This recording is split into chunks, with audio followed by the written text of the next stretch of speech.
Welcome back to yet another episode of Marketing, Management, and Money. I am your host, Ryan Murray. And I am your host, Ryan Owens. So today we are going to talk about the topic of succession planning. And if you've not really heard this term, or maybe you've heard it, but you're not super familiar with it, you're probably like the vast majority of entrepreneurs because this is not common vernacular. So we're going to take just a second and kind of explain what we're going to be talking about. And then I'm going to share a little bit of a personal story of how I first got introduced to the lovely term of succession planning. So in brief, succession planning is trying to figure out how to exit your business successfully. And that can be, selling your business. That can be passing it on to, the next generation. Be that, through, nepotism, like to a son or a daughter or some sort of relative. It can be passing it on to employees, investors, whatever the case may be. And we'll kind of get into that as we get into this episode. But I want to kind of kick it off with a little bit of a anecdotal story of something that happened to me. So this is when I had just finished up with my MBA program, and I was trying to figure out what I was going to do. You were trying to figure out how you were going to exit that crepe stand business. Yeah. Pass it on to your progenitors. Yeah. That one I air quotes here, liquidated. Yeah, exactly. So that's funny. Liquidated. No, I had just finished up with my MBA. I got an MBA in entrepreneurship. And, you've probably heard on this show before where I always say, people ask, they're like, why did you get an MBA in entrepreneurship? Like, can't you just start a business? Like, yes. I had to go to school first. Yeah. I had to take the long boat. I'm an American. How dare you? We go to school for unnecessary amounts of debt. I mean, degrees. So yes, I did get an MBA in entrepreneurship, and when I finished, so I had already started doing some business consulting prior to finishing with my MBA, and there was a job opportunity in Louisiana. Ooh. Yeah, and so I looked at it and I'm like, oh, I could do Louisiana. Sure, that's great. I knew nothing about Louisiana, never had been there before. Yeah, and so. Anyway, I put together my application, put together my resume, sent it off to them, and they reached out to me. And they're like, we'd like to interview you. I'm like, oh, sweet. Right. And they said, as part of the interview, we'd like you to put together a pitch on succession planning. And like a good, fresh out of college grad that I was, who honestly knew nothing about the real world, I said, sounds great. Yeah, easy. I got it done. Yeah, I got this. Hung up the phone, went to my friend Google to try and figure out what in the world succession planning was. Nice. So I ended up doing a pitch on something I knew nothing about.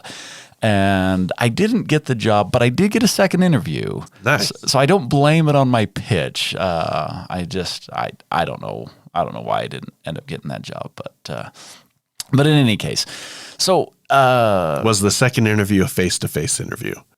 No, it wasn't. So maybe it was the pitch. This guy doesn't. Like, I'm reading along with Wikipedia, right?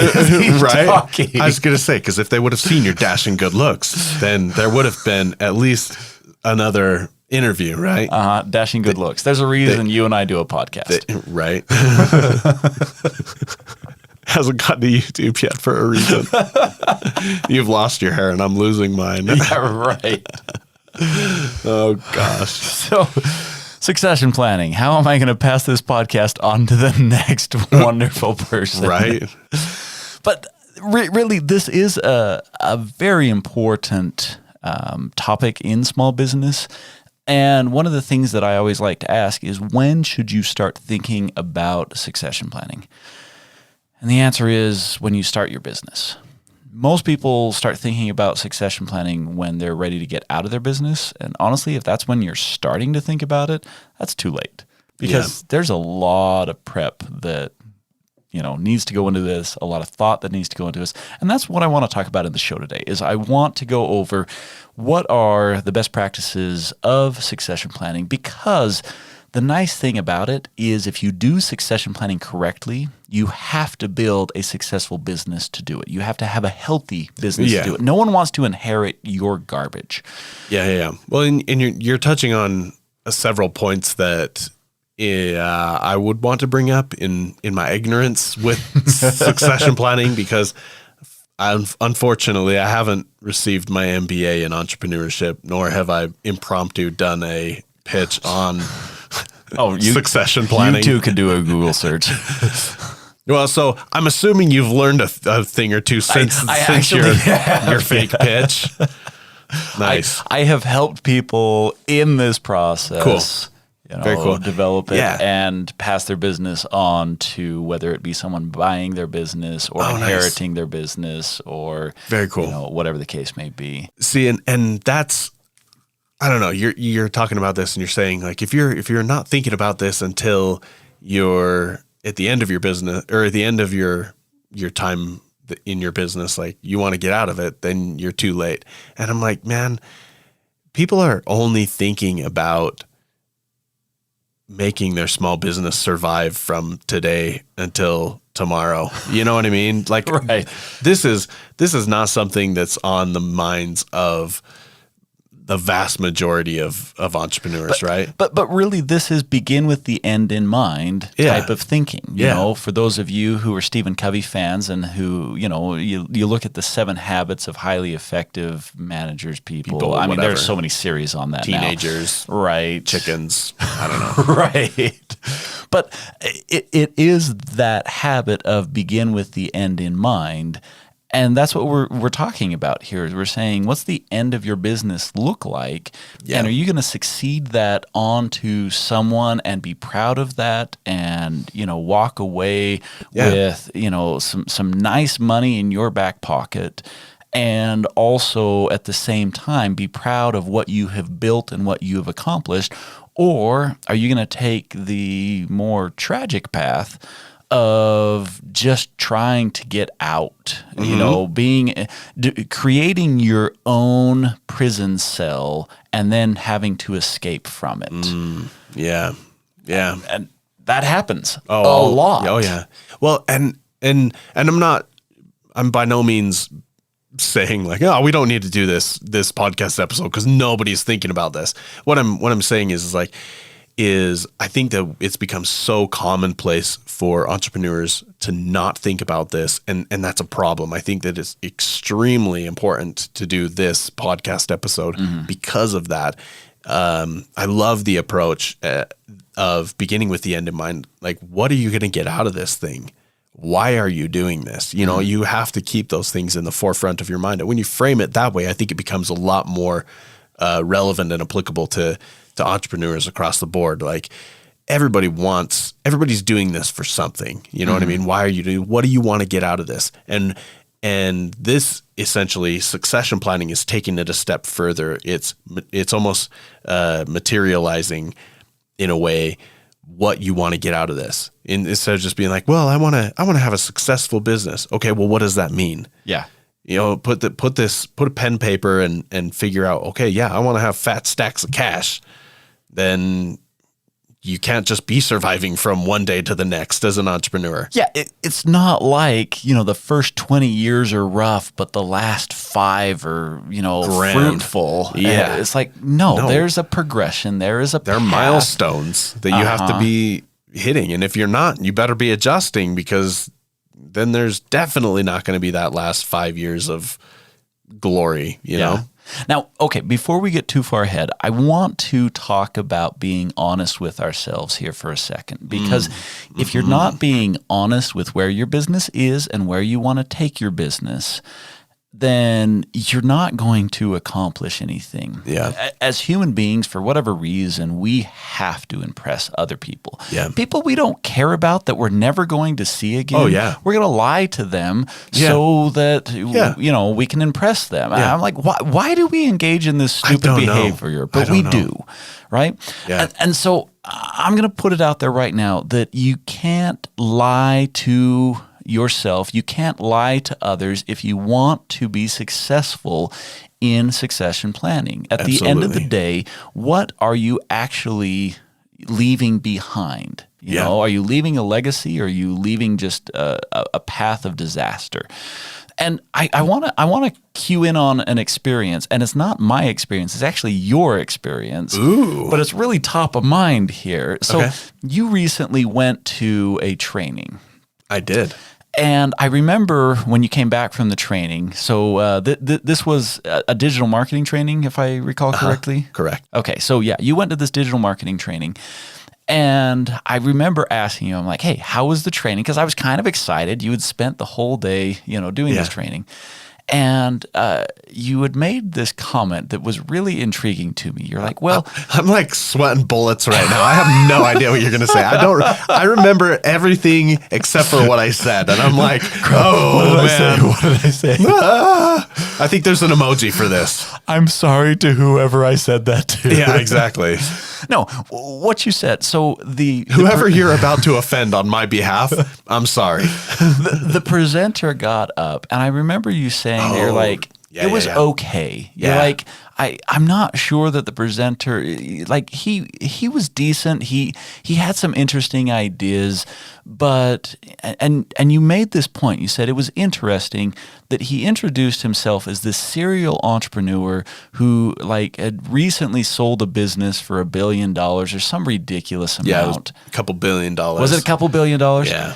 And now he was giving, seminars to, what were there, 16 people in the class? Yeah, there were a few more than that. I think there were upwards of maybe 30 at best, but at least 60% of them were under 20 years old, 25 years old. So I mean, here you have this person who apparently succeeded their business for a couple $1 billion. And to celebrate, they decided to find a small rural town to go talk to 30 Yeah. random people about, and it wasn't even talking about necessarily how he was so successful in business. It was just kind of a little digital marketing training. Yeah, it was definitely not as, how do I say this gently? Maybe you don't. Yeah, touche. I didn't get out of it what I was hoping to get out of it. Yeah. There's this, I mean, obviously you've stated it well. Like there's this big chasm between the way it was presented, who this guy was, his successes, his pedigree, if you will, was pretty impressive, right? Mm-hmm. On paper, it sounds really nice. And Yeah, then you go to traveled the a couple training. hours to go to this. Yeah, and I showed up and was like, why am I sitting in front of a college professor right now who hasn't been in business for the last 20 years teaching about how to run a business? I that's the way it felt. It was very lackluster and dated in some ways. I don't know. Right. And so when I look at succession planning and I say you've got to be real, you've got to be honest, I have no idea if this dude sold his business Yeah. for a couple $1 billion or not. Maybe he was just trying to be like, this is the next phase of his life and he's trying to give back and, Maybe. And we're altruism just and all being that. really harsh critics over Yeah, here, ignorant, harsh critics. Yeah. Maybe. But it didn't match up, right? Exactly. That's the point, right? Yeah. There's this chasm between how it was pitched and what the product was. Overpromised, underdelivered. Yeah. And honestly, it wasn't a bad training. I remember you saying you're like, the training was okay. Yeah, You there were some good things that I got out of it that was like, as I was sitting there, learning, it was like, oh yeah, I definitely need to be doing that. There were these little reminders of really key things in marketing and in digital marketing in specific that I was like, yeah. Okay, that's going to fix this problem. That's what I need to be doing. Yeah. I just hadn't thought, it was good in that way. And so this is the point that I really am trying to make is if you're going to start, if you want to hand the baton on to someone else, whether that be someone you know, a group of people, or someone that you've never met before that you're just like, look, if the price is right, it's yours, right? Yeah. If you're wanting to hand the baton off, don't inflate what's really going on, because anyone who is worth their salt, they're going to see right through it. If you're selling it to... thanks for the compliment. Just for you. If you're selling it to the employees... I need them. I just take them wherever I want. Yeah, whether they were given to you or not. Exactly. I just take them. I make them up. I just... Take them. Oh, I just picture, like walking into a party and complimenting someone else that they look nice and you just saying thank you. Yeah, I do. I do a lot. I also cry a lot by myself at night. That's great. I'm just kidding. Back on topic. So if you are, wanting to hand the business off to an employee or a group of employees, which is a common way and actually a really smart way, like this is something, if you're thinking about, handing the business off, employees should be pretty high on your list of people to reach out to and say, hey, do you have interest in it? Because they are already committed to the business. But here's the thing. They can see the inside of the business. They know what's working well. They know what's not working well. They have some of their own ideas of ways to improve it.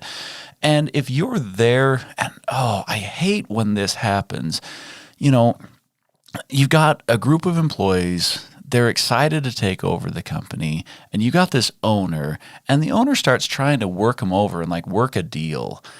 Yeah. And I'm like, dude, they can see what's going on. 100%. So why? And I see a lot of these where the deals fall through. And the employees are now jaded because they're like, dude, that guy was kind of shady when it really came down to business. I don't think so.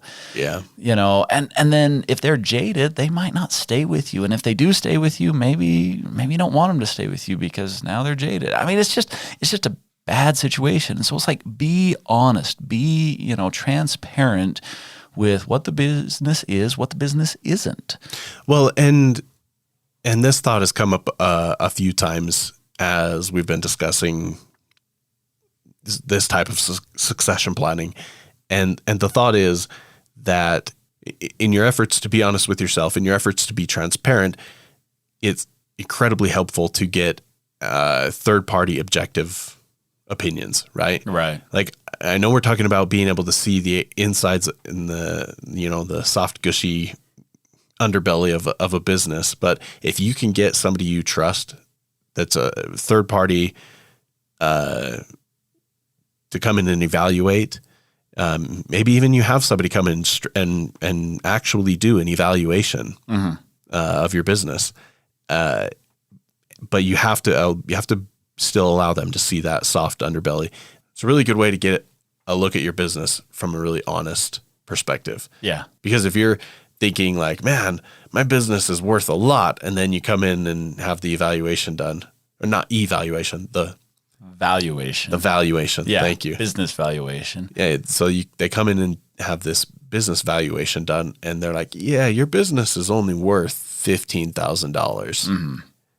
And in the entrepreneur's mind, they're thinking, upwards of, I don't know, 150, 200, 250,000 at least.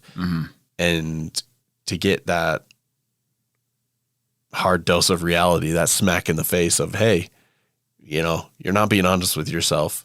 And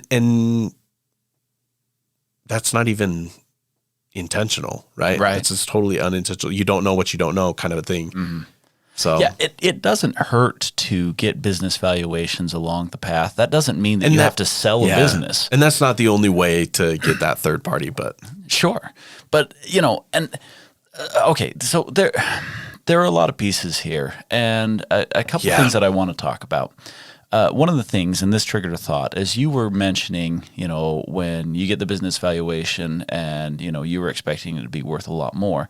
Well, there's another side of the coin, and that is when your business is worth a lot more, you got to realize who actually has the resources to purchase that business. If you're a small business and you're trying to unload it for $100,000, $150,000, there are a lot of people that can go get a loan for $150,000. Yeah, especially a small business loan. Right? Yeah, and that's not a huge hurdle. When you're trying to sell your business for $15 million or $2 billion, as your friend did. Yeah, $2.5 billion. Yeah. When you're trying to sell your business for $15 million, think about it. There aren't a lot of people who can today just swing Right. $15 million, even on a small business loan. They're like, Yeah. I'll put my house up for credit. I'm good. Yeah. Who do you know personally? Who can you name right now that could come up with that capital? Mm-hmm. You know what I mean? I don't know. I mean, I could think of a few, but I don't know that I would want to sell my business. Well, and yeah, that's the thing is just because they have that capital doesn't mean that they're interested in your business. Or you're interested in them carrying on your legacy, And so there are a couple things that you got to think about here. One is how geographically locked is your business? Yeah. Does it have to operate exactly where it's located, or does location have nothing to do with it? Can I be 1,000 miles away and still purchase this business, or do I have to live in the same town? Yeah. And so that's a big deal to be thinking about. Another thing to consider is, can you parse out the business? Yeah. Can you sell aspects of it? Do you have to sell all of it? And it's interesting. You can do that with some pieces of business that people don't necessarily think you can oftentimes. Right. Like if you have a research and development division in your company, you can sell just that piece off, the research and development side of it. Mm-hmm. There are plenty of parties interested in acquiring that skill set, that talent, that experience. But now think about this. Do you really have assets to sell, or is it human talent that may or may not be happy to be sold off to, the competitor, as it were? And so, I see this happen a lot in service businesses. Like maybe you have a successful accounting practice or law firm or something like that. What exactly are you selling? Well, you're the one with all the talent. And so, there's a book of business, but is that book of business really going to transfer to whoever else? Think about people that like massage therapists. Yeah. They can't transfer their book of business very well at all, Hey, I'm selling my business. There's this other random person that's going to put their hands all over you. Right. Like if you have spent years or decades building up finding just the right person. And then all of a sudden it's like, here's this new person. And so, what exactly are you selling? But if you can parse it out, that's one way to get around, some of those aspects. I see too many businesses that when they get ready to succeed from their business, they feel like they don't have any options. And my eyes were opened once when I was talking with a colleague who had taken a formal succession planning training. Okay. And I was kind of asking him about it. And I don't remember the exact number, but there was something like 17 different ways that you can, hand your business off to someone else. And I'm like, I can think of 3. Yeah.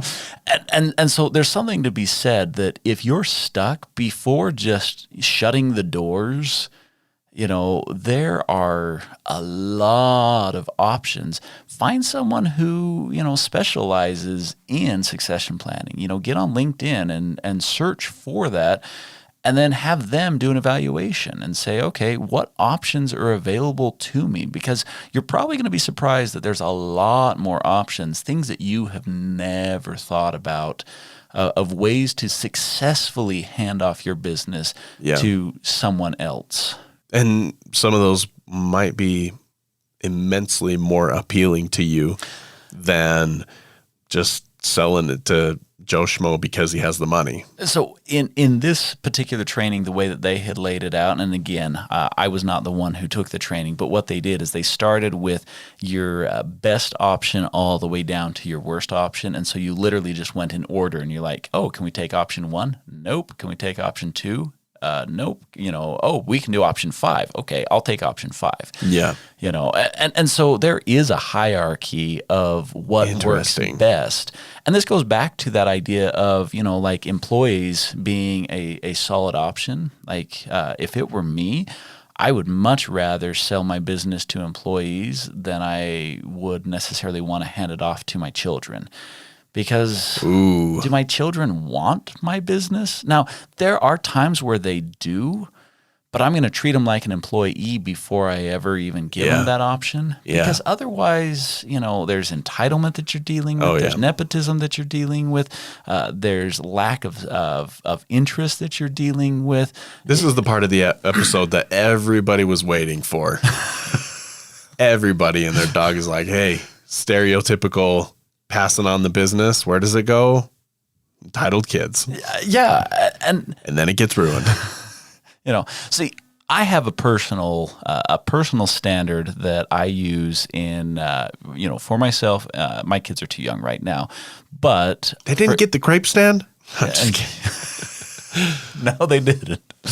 But also for anyone that I consult with, the standard that I say is, I'm like, if you want to have your kids in management, you have one of two options.